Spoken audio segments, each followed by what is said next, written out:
आर्थिक वर्ष 2076-77 को प्रतिवेदन हालसालै प्रस्तुत गरिएको छ र यस आर्थिक सर्वेक्षण 2076-77 बाट विभिन्न लोकसभा तथा शिक्षक सभाले लिने परीक्षाहरूमा प्रश्नहरू सोधिने गर्दछ र जुनसुकै परीक्षाको लागि यो निकै नै महत्त्वपूर्ण हुन्छ। यो 362 पेजको रहेको छ र तपाईहरुले 362 वटै पेज पढ्नु पर्दैन। यसबाट के पढ्नुपर्छ त मुख्य कुराहरू के हुन् भन्ने विषयमा मैले आज यस भिडियोमा जानकारी लिएर आएको छु र परीक्षा केन्द्रित भएर मात्रै मैले यहाँ तपाईहरुलाई जानकारी दिनेछु। परीक्षामा आउन सक्ने कुराहरू मात्रै मैले यहाँ उल्लेख गरेको हुनाले यस भिडियो अन्तिमसम्म हेर्नु होला। तपाईहरुको लागि यो निकै नै जुनसुकै परीक्षाको लागि निकै नै महत्त्वपूर्ण हुन्छ यो आर्थिक सर्वेक्षण। र हामी अब सुरु गरौँ। सर्वप्रथम हामी छोटकरी रूपहरू हेरौँ। यो आर्थिक सर्वेक्षणमा विभिन्न सर्टकटहरू र त्यसको फुल फर्महरू दिएको छ र यो पनि विभिन्न परीक्षाहरूको लागि यो निकै नै महत्त्वपूर्ण हुन सक्दछ। हामी अन्य तथ्यहरू हेर्नुभन्दा अगाडि यो छोटकरी रूपलाई पनि केही बेर हेरौँ। सुरुमा छ AQDDB र AQDDB भनेको air quality data display board रहेको छ। त्यसरी ART भन्नाले एन्टी रेट्रो ट्रिटमेन्ट रहेको छ, यो रोगसँग सम्बन्धित छ। ARV भनेको एन्टी रेट्रो भाइरल। त्यसरी BOP बोर्डर आउटपोस्ट र अर्को फुल फर्म रहेको छ CCMC भनेको COVID-19 coordination and management centre रहेको छ र अर्को छ COPOMIS cooperative and poverty related management information system र अर्को रहेको छ निकै नै महत्त्वपूर्ण यो कोभिड-19 को full form corona virus disease 19 रहेको छ र अर्को परीक्षामा आउन सक्ने फुल फर्म भनेको यो GPS ग्लोबल पोजिसनिङ सिस्टम रहेको छ। त्यसैगरी अर्को तपाईहरुलाई यो OMR ऑप्टिकल मार्क रिडर रहेको छ, OMR को फुल फर्म। हामी महत्त्वपूर्ण कुराहरू मात्रै हेर्न गइरहेका छौँ र अब हामी फुल फर्म सिद्धेपछि अन्य कुराहरू हेरौँ। र यो विश्व आर्थिक वृद्धि दर कति हुन्छ त भनेर अन्तर्राष्ट्रिय मुद्रा कोषले 2020 को लागि प्रक्षेपण गरेको छ र विश्वको अर्थतन्त्र 2020 को लागि -3.0% हुने प्रक्षेपण गरिएको छ। यो माइनसमा हुनेछ किनभने हालसालै यहाँ भनिएको छ यो कोरोना महामारीको संक्रमण नियन्त्रण गर्नका लागि अवलम्बन गरेका कदमहरूले सन् 2020 मा विश्व अर्थतन्त्र 3.3% विस्तार हुने गत वर्ष गरेको अनुमान विपरीत 3.0% ले सङ्कुचन हुने प्रक्षेपण अन्तर्राष्ट्रिय मुद्रा कोषले गरेको छ। कोभिड-19 को संक्रमण क्रमशः कम हुँदै गई सन् 2020 को दोस्रो त्रैमासिक पछि आर्थिक अवस्था सामान्यीकरण हुँदा सन् 2021 मा विश्व अर्थतन्त्र 5.8% ले विस्तार हुने अन्तर्राष्ट्रिय मुद्रा कोषले प्रक्षेपण गरेको छ भनिएको छ र तपाईहरुलाई परीक्षामा सन् 2020 मा विश्व अर्थतन्त्र कति हुने प्रक्षेपण गरिएको छ भन्दाखेरि विश्व अर्थतन्त्रको आर्थिक वृद्धि दर -3.0% हुने प्रक्षेपण गरेको छ र यो कसले प्रक्षेपण गर्यो भन्दा यो अन्तर्राष्ट्रिय मुद्रा कोषले प्रक्षेपण गरेको हो यो तथ्य। र अर्को निकै नै महत्त्वपूर्ण रहेको टेबल रहेको छ यहाँ भनिएको छ दक्षिण एसियाली मुलुक तथा चीनको आर्थिक वृद्धि दर प्रतिशतमा यो चीनको र त्यसरी दक्षिण एसियाली मुलुकहरूको आर्थिक वृद्धि दर कति हुन्छ त भन्दाखेरि हामी सर्वप्रथम नेपालको हेरौँ। यो अन्तर्राष्ट्रिय मुद्रा कोषले प्रक्षेपण गरेको हो। यो अन्तर्राष्ट्रिय मुद्रा कोषले प्रक्षेपण गरेको हो र 2020 मा नेपालको आर्थिक वृद्धि दर कति हुन्छ भन्दा 2.5% हुने प्रक्षेपण गरेको छ यो अन्तर्राष्ट्रिय मुद्रा कोषले। त्यसैगरी आर्थिक वृद्धि दर बङ्गलादेशको हेरौँ। बङ्गलादेशको 2.0 यो सबै 2020 को प्रक्षेपण हो। त्यसैगरी भुटानको 2.7 सबैभन्दा धेरै भुटानको आर्थिक वृद्धि दर हुने प्रक्षेपण गरिएको रहेछ। भुटानको 2.7% रहेको छ र सबैभन्दा कम श्रीलङ्काको रहेको छ -0.5 रहेको छ। त्यसरी भारतको 1.9, मालदिप्सको -8.1 र अर्को रहेको छ नेपालको 2.5%। त्यसरी पाकिस्तानको -3.0% र चीनको 1.2% आर्थिक वृद्धि दर हुने प्रक्षेपण गरिएको रहेछ। यो दक्षिण एसियाली मुलुक र चीनको आर्थिक वृद्धि दर हो। र अर्को पनि निकै नै महत्त्वपूर्ण रहेको टेबल रहेको छ। यसमा दक्षिण एसियाली मुलुक तथा चीनको मुद्रास्फीति 2020 मा कति हुने प्रक्षेपण गरिएको छ भन्दा हामीलाई अरू देशको खासै चाहिएन, हामीलाई नेपालको हेरौँ। नेपालको सन् 2020 मा मुद्रास्फीति दर 6.7% हुने प्रक्षेपण गरिएको छ। तपाईँहरूलाई प्रश्न आउन सक्छ, आर्थिक सर्वेक्षण 2076 अनुसार सन् 2020 मा नेपालको मुद्रास्फीति दर कति हुनेछ भनेर प्रश्न आयो भने तपाईँहरूले 6.7% लेख्नुपर्ने हुन्छ। र त्यसै गरी मुद्रास्फीति सबैभन्दा धेरै बङ्गलादेशको रहेको छ। बङ्गलादेशको 5.5% रहेको छ दक्षिण एसियाली मुलुकहरूमा। र त्यसै गरी सबैभन्दा कम मालदिप्सको रहेको छ। मालदिप्सको 1.5% रहेको छ। र अर्को टेबल छ कुल ग्रास्त उत्पादनमा प्रदेशगत संरचना भनिएको छ। यो आर्थिक वर्ष 2076-77 को हो। र कुल ग्रास्त उत्पादनमा प्रदेशहरूको संरचना कस्तो छ त भनेर यहाँ दिएको छ। र हामी हेरौँ, प्रदेश 1 को 16% रहेको छ, प्रदेश 2 को 14%, बागमती प्रदेशको 36%, गण्डकी प्रदेशको 9%, प्रदेश नम्बर 5 को 14%, कर्णाली प्रदेशको 4% र सुदूरपश्चिमको 7% रहेको छ। यो कुल ग्रास्त उत्पादनको प्रदेशगत संरचना हो।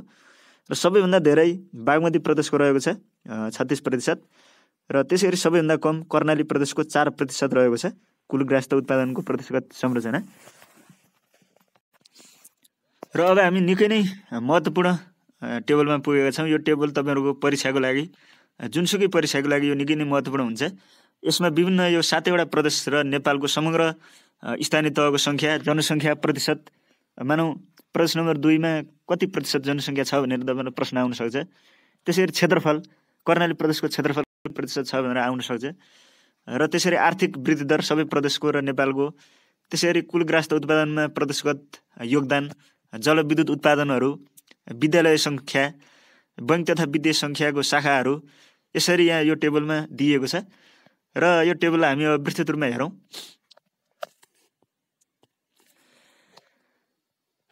सुरुमा हामी हेरौँ स्थानीय तहको सङ्ख्या। स्थानीय तहको सङ्ख्या सबैलाई थाहा नै छ, यो पहिलेदेखि नै आएको कुरा हो। नेपालमा 753वटा छ। प्रदेश 1 मा 137, त्यसरी 2 मा 136, 3 मा 119 119, गण्डकी 85 85, प्रदेश नम्बर 5 109 109, कर्णाली 79 79 र सुदूरपश्चिम 88 88। यो प्रदेशको स्थानीय तहको सङ्ख्या भयो। त्यसै गरी अर्को महत्त्वपूर्ण भनेको जनसङ्ख्या। जनसङ्ख्या प्रतिशतमा दिएको छ। र जनसङ्ख्या हामीले हेर्नु पर्दाखेरि सबैभन्दा धेरै जनसङ्ख्या रहेको प्रदेश बागमती प्रदेश रहेको छ, जहाँ 20.9% जनसङ्ख्या रहेको छ। र सबैभन्दा कम जनसङ्ख्या भएको प्रदेश कर्णाली प्रदेश रहेको छ 5.9%। र त्यसै गरी अन्य प्रदेशको जनसङ्ख्या हेर्नु पर्दाखेरि प्रदेश 1 को 17.1, प्रदेश 2 को 20.4, प्रदेश 3 अथवा बागमतीको 20.9 थियो होइन, हामीले हेऱ्यौँ। गण्डकीको 9.1, प्रदेश नम्बर 5 को 17, कर्णालीको 5.9, त्यसरी सुदूरपश्चिमको 9.6% जनसङ्ख्या रहेको छ। यो तपाईँहरूले नेपालको भूगोल पढ्ने क्रममा यो निकै नै महत्त्वपूर्ण रहेको हुन्छ। र त्यसै गरी जनघनत्व, प्रति वर्ग किलोमिटरमा जनघनत्व हेरौँ। जनघनत्व सबैभन्दा धेरै रहेको प्रदेश नम्बर 2 रहेको छ। जनसङ्ख्या धेरै रहेको प्रदेश बागमती प्रदेश थियो भने जनघनत्व सबैभन्दा धेरै रहेको प्रदेश नम्बर 2 रहेको छ, जहाँ 559 जना हुनुहुन्छ प्रति वर्ग किलोमिटरमा, 559 जना। त्यसै गरी जनघनत्व सबैभन्दा कम रहेको प्रदेश कर्णाली प्रदेश छ, जहाँ 56 जना हुनुहुन्छ प्रति वर्ग किलोमिटरमा। त्यसै गरी प्रदेश 1 मा 175, 2 मा 559, बागमती 272, गण्डकी 112, प्रदेश नम्बर 5 202 र कर्णाली 56, सुदूरपश्चिम 131 जना हुनुहुन्छ जनघनत्व। र अर्को महत्त्वपूर्ण नेपालको भूगोल पढ्ने क्रममा महत्त्वपूर्ण रहेको कुरा छ क्षेत्रफल। क्षेत्रफल नि प्रतिशतमा दिएको छ सबै प्रदेशको क्षेत्रफलहरू। क्षेत्रफलमा सबैभन्दा ठुलो प्रदेश कुन रहेछ भनेर हेर्नु पर्दाखेरि कर्णाली प्रदेश हो, जसको क्षेत्रफल 21.6% रहेको छ। र क्षेत्रफलमा सबैभन्दा सानो प्रदेश नम्बर 2 रहेको छ, 6.6% रहेको छ क्षेत्रफल। र अन्य प्रदेशको क्षेत्रफल हेर्नु पर्दाखेरि प्रदेश 1 को 17.6, बागमती 13.8, गण्डकी 15.3, प्रदेश नम्बर 5 11.8 र सुदूरपश्चिम 13.3% क्षेत्रफल रहेको छ।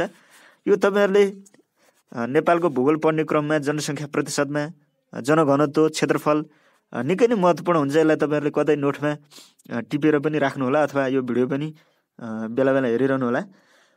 यो निकै नै महत्त्वपूर्ण हुन्छ। र अर्को हामीले हेर्नु पर्दाखेरि आर्थिक वृद्धि दर हेरौँ। आर्थिक वृद्धि दर नेपालको 2.3% रहेको छ भने सबैभन्दा धेरै आर्थिक वृद्धि दर भएको प्रदेश सुदूरपश्चिम प्रदेश रहेको छ, जहाँ 4.1% रहेको छ आर्थिक वृद्धि दर। र त्यसै गरी आर्थिक वृद्धि दर सबैभन्दा कम रहेको प्रदेश कुन हो भनेर तपाईँहरूलाई जाँचमा प्रश्न आयो भने आर्थिक वृद्धि दर सबैभन्दा कम रहेको प्रदेश बागमती प्रदेश रहेको छ, जहाँ 1.2% रहेको छ। सबैभन्दा धेरै सुदूरपश्चिम 4.1, सबैभन्दा कम बागमती प्रदेश 1.2 र नेपालको आर्थिक वृद्धि दर 2.3% रहेको छ। र अन्य प्रदेशको हेर्नुपर्दा प्रदेश नम्बर 1 को 3.4, 2 को 2.3, 4 को 2.7, 5 को 2.0, 6 को 3.6% रहेको छ आर्थिक वृद्धि दर। र अर्को महत्त्वपूर्ण रहेको छ ग्रास्थ उत्पादनमा प्रदेशगत योगदान। ग्रास्थ उत्पादनमा सबैभन्दा धेरै योगदान गर्ने प्रदेश कुन हो भनेर परीक्षामा आयो भने तपाईँहरूले प्रदेश नम्बर 3 लाउनु पर्ने हुन्छ, जहाँ 35.8% रहेको छ। र सबैभन्दा कम कर्णाली प्रदेश 4.3% हो। र यसबाट अन्य प्रदेशको खासै नहोला, त्यही पनि बुझ्नको लागि प्रदेश 1 को 15.8, 2 को 13.8, 4 को 8.9, 5 को 14.2 र 7 को 7.2% रहेको छ कुल ग्रास्थ उत्पादनमा प्रदेशहरूको योगदान। र अर्को महत्त्वपूर्ण रहेको छ उद्योगहरूको दर्ता सङ्ख्या। र तपाईँहरू सङ्ख्या त थाहा हुनु नपर्ला, त्यही पनि सबैभन्दा धेरै उद्योगहरू कुन प्रदेशमा रहेको छ र सबैभन्दा कम कुन प्रदेशमा दर्ता भएका छन् भनेर हेर्नु पर्दाखेरि नेपालमा सबैभन्दा धेरै उद्योगहरू दर्ता भएका प्रदेश यो आर्थिक सर्वेक्षण अनुसार प्रदेश नम्बर 3 रहेको छ, जहाँ 5419वटा उद्योगहरू दर्ता भएका छन्। र सबैभन्दा कम उद्योग भएको प्रदेश कर्णाली प्रदेश हो, जहाँ 72वटा मात्र उद्योगहरू दर्ता भएका छन्। र नेपालमै दर्ता भएका उद्योगहरू 8212वटा रहेका छन्। यो उद्योगको दर्ता सङ्ख्या भयो। त्यसरी अर्को महत्त्वपूर्ण रहेको छ जलविद्युत उत्पादन क्षमता, यो मेगावाटमा रहेको छ जलविद्युत उत्पादन।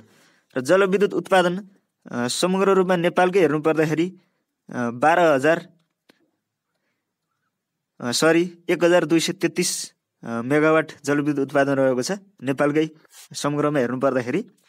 हाल नेपालमा जलविद्युत उत्पादन कति रहेको छ भनेर परीक्षामा आयो भने तपाईँहरूले 1233.1 मेगावाटमा टिक लाउनु पर्ने हुन्छ। र सबैभन्दा प्रदेशमा हेरौँ हामीले, प्रदेशमा सबैभन्दा धेरै जलविद्युत उत्पादन भएको प्रदेश कुन हो भनेर परीक्षामा आयो भने तपाईँहरूले प्रदेश नम्बर 4 अथवा गण्डकी प्रदेश भन्नुपर्ने हुन्छ, जहाँ 539.4 मेगावाट विद्युत उत्पादन भएको छ। र जलविद्युतै उत्पादन नभएको प्रदेश प्रदेश नम्बर 2 हो, जहाँ 0 रहेको छ जलविद्युतै उत्पादन नभएको। र नेपालको समग्र रूपमा यसबाट आउन सक्ने भनेको नेपालकै आउन सक्छ यो जलविद्युत उत्पादन। नेपालमा हाल 1233.1 मेगावाट जलविद्युत उत्पादन भएको छ। र अब हामी हेरौँ बेरोजगारी सङ्ख्या, यो हजारमा दिएको छ बेरोजगारी सङ्ख्या। बेरोजगारी सङ्ख्या सबैभन्दा धेरै रहेको प्रदेश कुन हो भनेर हेर्नु पर्दाखेरि तपाईँहरूले सबैभन्दा धेरै बेरोजगारी रहेको प्रदेश सुदूरपश्चिम रहेको छ, जहाँ हजारमा 59जना बेरोजगार हुनुहुन्छ बेरोजगारी सङ्ख्या। र सबैभन्दा धेरै बेरोजगारी भएको सङ्ख्या सुदूरपश्चिम 59। र त्यसै गरी सबैभन्दा कम बेरोजगार भएको प्रदेश 144 रहेको छ यो गण्डकी प्रदेशमा। र त्यसै गरी 161 रहेको छ। यसरी हेर्दाखेरि सबैभन्दा कम बेरोजगार रहेको प्रदेश 3 रहेको छ, जहाँ हजारमा 161जना बेरोजगार हुनुहुन्छ। र सबैभन्दा धेरै बेरोजगारी सुदूरपश्चिममा, कम बेरोजगारी प्रदेश 3मा रहेको छ। र त्यसै गरी अब हामी हेरौँ अर्को महत्त्वपूर्ण कुराहरू यो बैंक तथा वित्तीय संस्थाको शाखाहरू ठ्याक्कै शाखा यतिवटा भनेर नसोध्ला, त्यही पनि सबभन्दा धेरै कुन प्रदेशमा शाखा छ, सबभन्दा कम कुन प्रदेशमा शाखा छ भनेर तपाईँहरूलाई प्रश्न आउन सक्छ।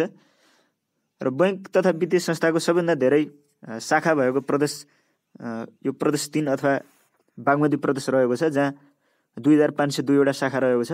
र सबैभन्दा कम शाखाहरू भएको प्रदेश कर्णाली प्रदेश हो, जहाँ जम्मा 379वटा मात्र शाखाहरू रहेको छ।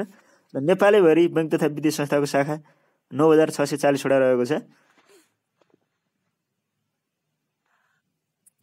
र अर्को हामीले यो टेबललाई यसरी हेऱ्यौँ र तपाईँहरूको परीक्षामा पनि यो टेबल नै निकै नै महत्त्वपूर्ण हुन्छ, जहाँ प्रदेशगत आर्थिक तथा सामाजिक परिसूचक भनेको छ। यसबाट तपाईँहरूलाई आउन सक्ने भनेको मैले जुन जुन कुराहरू उल्लेख गरेँ त्यही कुराहरू नै तपाईँहरूको परीक्षामा यो टेबलबाट आउने सम्भावना बढी हुन्छ। र यस टेबललाई तपाईँहरूले विशेष महत्त्वका साथ हेर्नुहोला। अब हामी सार्वजनिक संस्थानहरू हेरौँ। नेपालमा सार्वजनिक संस्थानहरू हाल कतिवटा सञ्चालनमा छन्, नाफामा गएका कुन कुन हुन्, घाटामा गएका कुन कुन हुन् लगायतका कुराहरू हामी हेरौँ। यो सार्वजनिक संस्थानहरू पनि यो संस्थान तयारी गर्ने क्रममा निकै नै महत्त्वपूर्ण हुन्छ। र सार्वजनिक संस्थानहरूबाट पनि प्रश्नहरू आउने गर्दछ। हामी सुरु गरौँ। 2076 फागुनसम्म नेपाल सरकारको पूर्ण तथा अधिकांश स्वामित्व भएका सार्वजनिक संस्थानहरूको सङ्ख्या 43 रहेको छ। ठ्याक्क महत्त्वपूर्ण कुरा यहाँ भेट्यो। र हाल नेपाल सरकारको पूर्ण वा अधिकांश स्वामित्व भएका सार्वजनिक संस्थानहरूको सङ्ख्या 43वटा रहेको छ, 43। चालु आर्थिक वर्षमा नेपाल खाद्य संस्थान र नेसनल ट्रेडिङ लिमिटेड गाबी खाद्य व्यवस्था तथा व्यापार कम्पनी लिमिटेड स्थापना भएको छ। र अर्को महत्त्वपूर्ण कुराहरू जुन तपाईँले टिप्नु कतै टिप्दा पनि यो हुन्छ। र यहाँ भनिएको छ चालु आर्थिक वर्षमा नेपाल खाद्य संस्थान र नेसनल ट्रेडिङ लिमिटेड गाबी, यो दुईवटा संस्था गाबेर के बनाइएको रहेछ भन्दा खाद्य व्यवस्था तथा व्यापार कम्पनी लिमिटेड स्थापना भएको छ भने कृषि सामग्री कम्पनी लिमिटेडमा राष्ट्रिय बिउ बिजन कम्पनी लिमिटेड गाबिएको छ। र अर्को पनि यहाँ गाबिएको रहेछ, अर्को कृषि सामग्री कम्पनी लिमिटेडमा राष्ट्रिय बिउ बिजन कम्पनी लिमिटेड गाबिएको छ। अर्कोमा भनिएको छ the timber corporation of Nepal र वन पैदावार विकास समिति गाबी नेपाल वन निगम लिमिटेड स्थापना भएको छ भनिएको छ। यसरी यी कुराहरू गाबिएको रहेछ। र अर्को छ धवाडी फलाम कम्पनी लिमिटेड र नेपाल पूर्वाधार कम्पनी लिमिटेड पूर्वाधार निर्माण कम्पनी लिमिटेड चालु आर्थिक वर्षमा स्थापना भएका हुन्। र यो चालु आर्थिक वर्षमा स्थापना भएका कम्पनीहरू कुन कुन हुन् अथवा संस्थानहरू कुन कुन हुन् भन्दा धवाडी फलाम कम्पनी लिमिटेड एउटा र अर्को छ नेपाल पूर्वाधार निर्माण कम्पनी लिमिटेड। यी दुईटा चाहिँ अहिले निर्माण भएका अथवा स्थापना भएका रहेछन्, यो चालु आर्थिक वर्षमा स्थापना भएका हुन्। यसलाई पनि तपाईँहरूले टिप्नु होला, यो पनि महत्त्वपूर्ण हुन सक्दछ।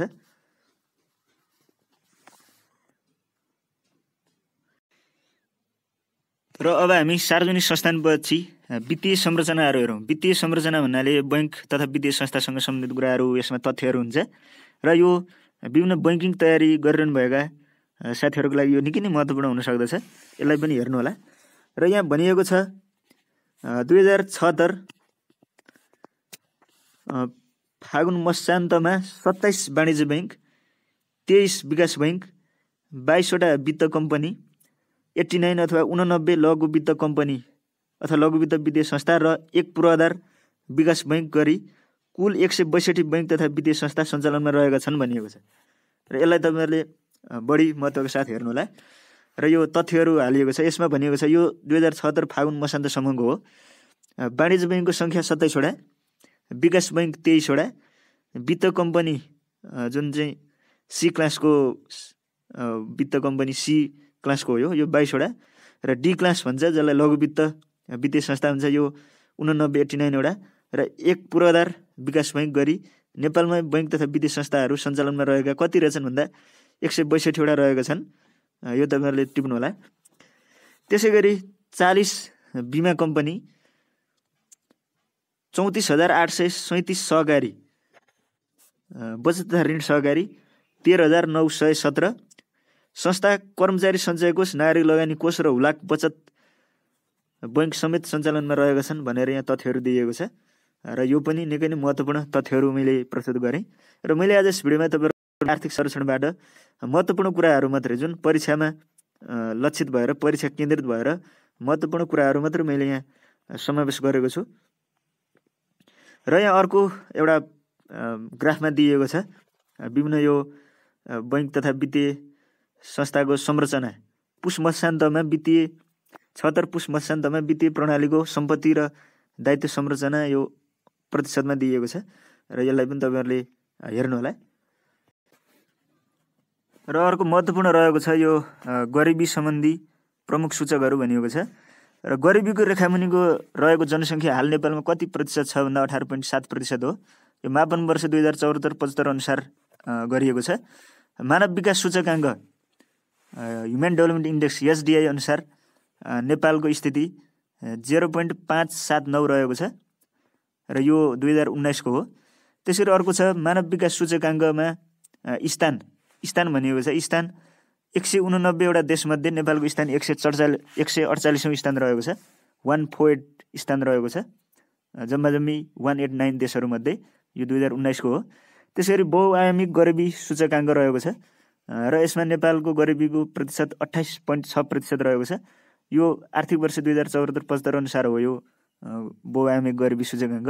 यो टेबललाई पनि तपाईँहरूले पढ्नु होला, यसबाट पनि परीक्षामा आउने सम्भावना बढी छ। यो तथ्यहरू पनि निकै नै महत्त्वपूर्ण हुन सक्दछ।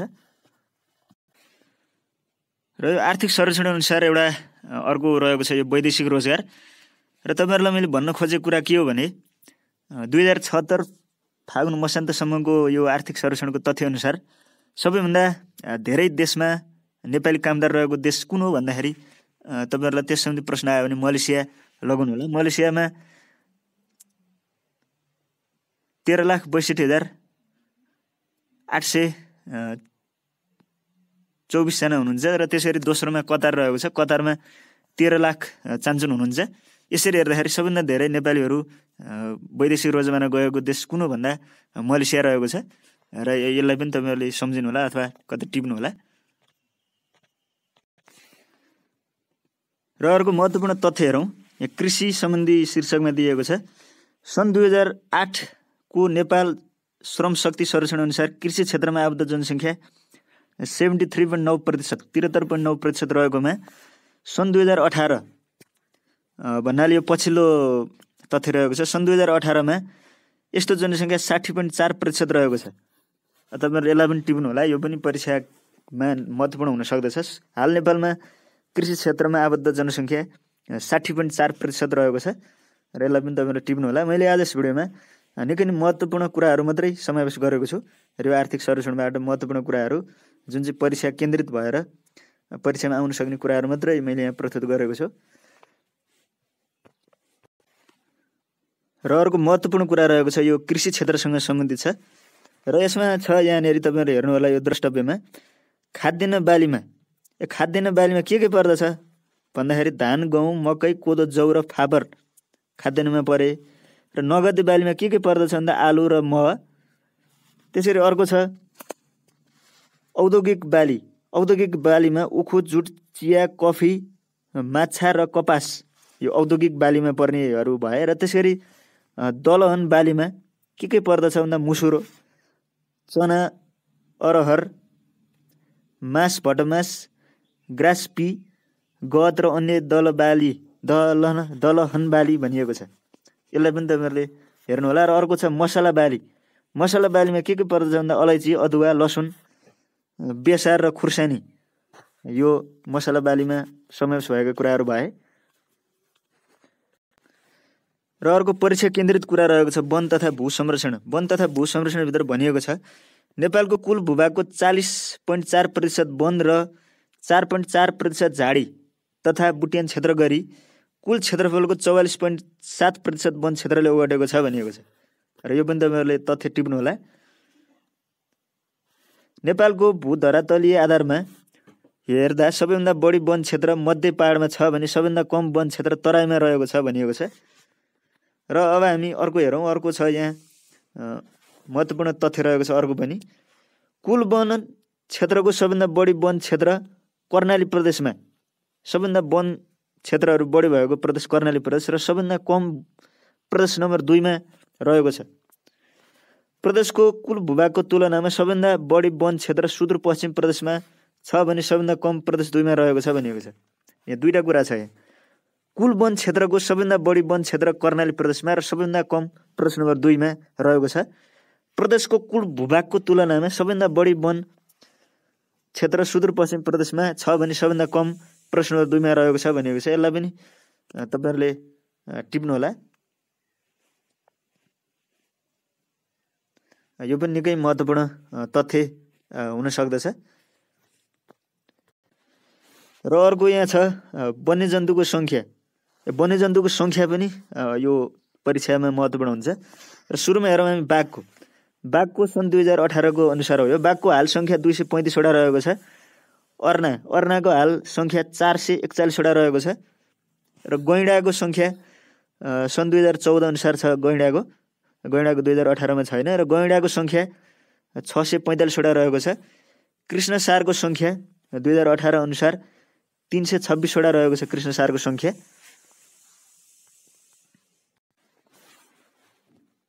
देशगत रूपमा विदेशी लगानी 2076 फागुनसम्म भनिएको छ। र यसबाट तपाईहरुलाई प्रश्न आउने भनेको नेपालमा सबैभन्दा धेरै लगानी गर्ने देश कुन हो भन्दा 1 नम्बरमा चीन रहेको छ। चीनको धेरै लगानी रहेको छ 1 नम्बरमा। र दोस्रोमा भारत रहेको छ। तेस्रोमा युके युनाइटेड किङडम अथवा बेलायत रहेको छ। र यसरी तपाईहरुले यो टेबललाई पनि हेर्नु होला। र अब हामी यो औद्योगिक क्षेत्रलाई हेरौँ। हाल सञ्चालनमा रहेका 10 औद्योगिक क्षेत्र भनेपछि नेपालमा हाल 10 वटा औद्योगिक क्षेत्र सञ्चालनमा रहेका रहेछन्। क्षेत्रभित्र स्थापित 700 उद्योगहरू। 10 औद्योगिक क्षेत्रभित्र 700 वटा उद्योगहरू रहेका छन्। मध्ये 637 उद्योगहरू सञ्चालनमा रहेका छन्, जसमध्ये 23 निर्माणाधीन र 30 बन्द रहेका छन्। जसमध्ये 33 निर्माणाधीन र 30 बन्द छन्। सञ्चालनमा रहेका उद्योगहरूमा 15,183 जनाले प्रत्यक्ष रोजगारी प्राप्त गरेका छन्। सरकारको हरेक प्रदेशमा औद्योगिक क्षेत्र स्थापना गर्ने नीति अनुसार 15 नयाँ औद्योगिक क्षेत्रहरू प्रस्तावित गरिएकोमा नेपाल सरकारले नयाँ 15 वटा औद्योगिक क्षेत्र प्रस्ताव गरिएको रहेछ। जसमा अब प्रदेशगत रूपमा यहाँ दिएको छ। प्रदेश नम्बर 1 को दमक झापा, प्रदेश नम्बर 3 को मयूर धाप हेटौँडा र शक्तिखोर चितवन, प्रदेश नम्बर 5 को मोतीपुर बुटवल र नौबस्ती बाँके, सुदूरपश्चिम प्रदेशको कञ्चनपुर दैजी गरी 6 औद्योगिक क्षेत्र घोषणा भएका छन् भनेर यहाँ दिएको छ। र यसलाई पनि तपाईहरुले यो तथ्यलाई पनि कतै टिप्नु होला। यो पनि निकै महत्त्वपूर्ण हुन सक्दछ। अब पर्यटनतर्फ जाउँ हामी। पर्यटन क्षेत्र पनि परीक्षामा निकै यसबाट पनि प्रश्नहरू आउने गर्दछ। र पर्यटन क्षेत्रबाट हामीले हेर्नु पर्दाखेरि यहाँ दिएको छ विगत 10 वर्षको अवधिमा आर्थिक वर्ष 72-73 मा नेपालमा पर्यटन आगमनमा केही कमी आएको थियो, तर पर्यटन आगमनको सङ्ख्या बढ्दो दरमा रहेको छ। आर्थिक वर्ष 75 पुसदेखि 76 पुससम्मको अवधिमा प्रति पर्यटकको सरदर बसाइ अवधि 13 दिन रहेको छ। हाल पर्यटकको बसाइ अवधि 13 दिन रहेको छ भनेर तपाईहरुले हेर्नु होला। र अर्को पर्यटनबाट आउन सक्ने कुराहरू हामीले हेर्नु पर्दाखेरि कुन देश नेपालमा सबैभन्दा बढी कुन देशबाट आए त पर्यटक भनेर यहाँ दिएको छ। सन् 2019 मा कुल पर्यटक आगमनको सङ्ख्या देशगत रूपमा सबैभन्दा बढी पर्यटक आउने 5 मुलुकहरू क्रमशः रूपमा दिएको छ। सबभन्दा बढी पर्यटकहरू आउने सन् 2019 मा सबभन्दा बढी पर्यटक भारत 21.2%, त्यसै चीन 14.2, अमेरिका, बेलायत र श्रीलङ्का रहेका छन्। सन् 2019 मा सबभन्दा बढी पर्यटक आउने 5 देशहरू क्रमशः भन्नुपर्दाखेरि भारत, चीन, अमेरिका, बेलायत र श्रीलङ्का रहेका छन्। यो तथ्यलाई पनि तपाईहरुले हेर्नु होला, कतै टिप्नु होला। र अर्को रहेको छ यहाँ सबैभन्दा महत्त्वपूर्ण रहेको छ। यो पनि लोकसेवाले धेरैवटा प्रश्नहरूमा यस्ता सम्बन्धी प्रश्नहरू पनि सोधिसकेका छन्। नेपालको सबैभन्दा बढी भ्रमण गरिने गन्तव्यको रूपमा लुम्बिनी रहेको छ भनेर दिएको छ। र सन् 2019 को तथ्य अनुसार हो। नेपालमा सबैभन्दा बढी भ्रमण गरिने गन्तव्यको रूपमा लुम्बिनी रहेको छ। र यसलाई पनि तपाईहरुले टिप्नु होला।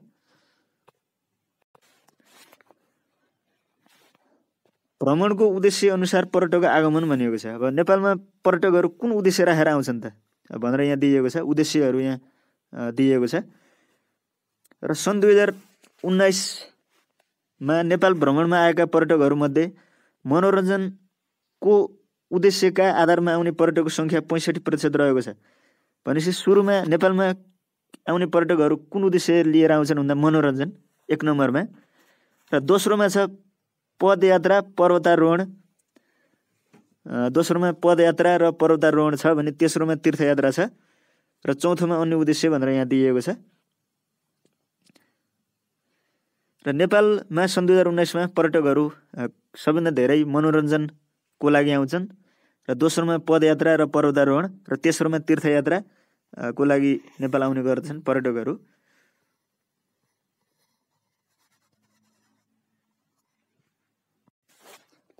ऊर्जा हेरौँ। 2076 फागुनसम्म 90.0% जनसङ्ख्या विद्युतमा पहुँच पुगेको छ भनेर यहाँ दिएको छ। 2076 असारसम्म विद्युतको पहुँच पुगेको जनसङ्ख्या 88.0% थियो र 2076 फागुनसम्ममा 90% पुगेको छ। आर्थिक वर्ष 2076-70 फागुनसम्म विद्युत उपभोग गर्ने ग्राहकको सङ्ख्या 41,55,640 पुगेको छ भनेर यो ऊर्जा सम्बन्धीमा दिएको छ। यो विद्युत प्राधिकरण तयारी गर्ने साथीहरूलाई यो महत्त्वपूर्ण हुन सक्दछ, यसलाई पनि तपाईँहरू टिप्नु होला।